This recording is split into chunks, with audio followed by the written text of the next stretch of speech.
it's safe to say you make a decent income.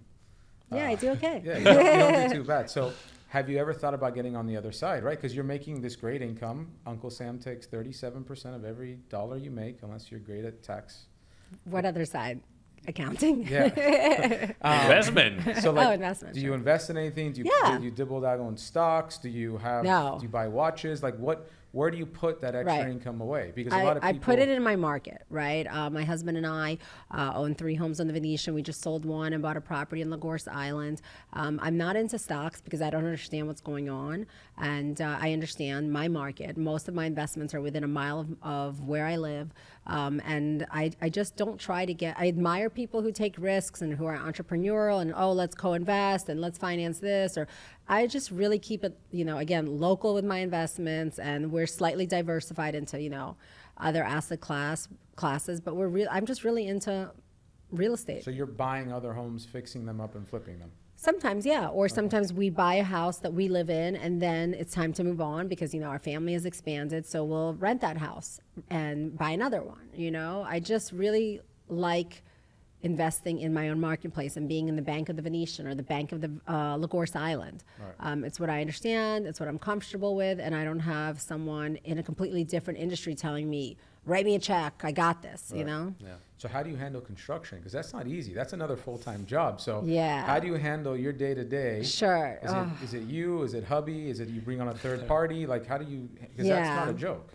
Well, we just actually bought a piece of land and we are about to embark on that journey. And I'm trying to view it just as that, as an adventure, as a journey, instead of a pain in the ass, something I don't want to deal with, fighting with the GC, overbilling by vendors. Like I'm trying to put all of that, because we've all experienced that, right? That's why I really admire developers and people who can build. They deserve those rips. They deserve those profits because it is such a complicated business, especially in Miami. Can you please tell all my tenants that? Oh God. Like, why do you raise rents? Why do you think? Yeah. Right. Like it's not fun, especially in the city. Miami Beach is not the easiest city in the world to build. The most difficult. It's one of the most difficult cities to build. Big developers from other big markets come in here and fail. Yeah. And get their asses kicked because they think they're going to run Miami Beach, but no. Right. Well, it sounds like things are changing, hopefully, in that department where it's going to be a little bit easier and more nimble to do it. But, a lot of things that developers didn't realize that they're facing now is insurance rates. It is crushing, at least in the commercial world, a lot of people's investments. Insurance have tripled or quadrupled on some properties, especially waterfront properties, and property taxes continue to go up, and it's making it a little bit more difficult coupled with interest rates. So developing is not as easy as it used to be. Right. And I don't really see that because I mostly work with end users. Mm-hmm. And when an end user wants to buy a house, they're going to figure all that out, and that's another reason why I stay away from commercial, It's one, I think it's boring. All those spreadsheets and all that stuff you're looking at is not for me.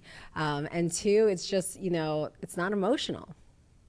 I beg to differ. Changing that right now, I huh? beg to We're differ. changing that. We're going to get in a very hostile conversation right now, but No, I we'll think stay away from that. No, but you don't want everyone being good at everything, right? So when people call me and offer me commercial class assets, I pass. It's not in my wheelhouse. I'm not passionate about it. So I decided to get, as you know, into building a luxury home in Carbon Beach, Malibu, and Yes. I want to slit my wrists and cut It's my so throat, complicated. and I don't want to ever do it again. Right.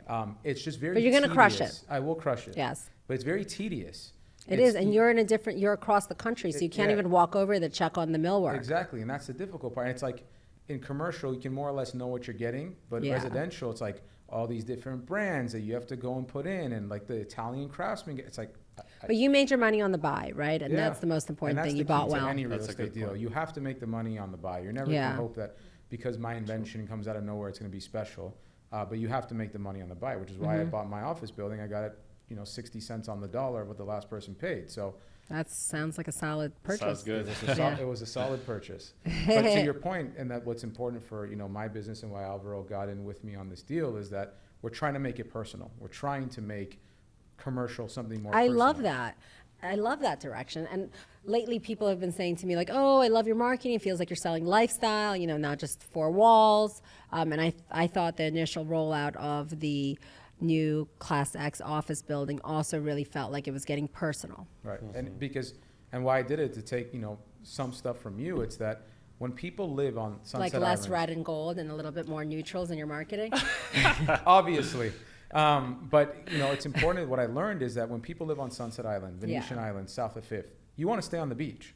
And that's one of the biggest things that for why I bought Yes, this you don't office want to building. always cross the bridge You all don't- day and long. now that I crossed the bridge, I want to blow my brains out. I don't want to deal with it. I want to Well, move back the to the city beach. is growing in this direction. Traffic- You want to have your neighborhood, It right? takes me almost 45 minutes sometimes to get from home to going to South Beach. And that for Wow. me is like, now, okay, I'd rather go buy something on Sunset Island, be around Sunset Harbor, office Yeah. on 17th, and it's a Yeah. lifestyle.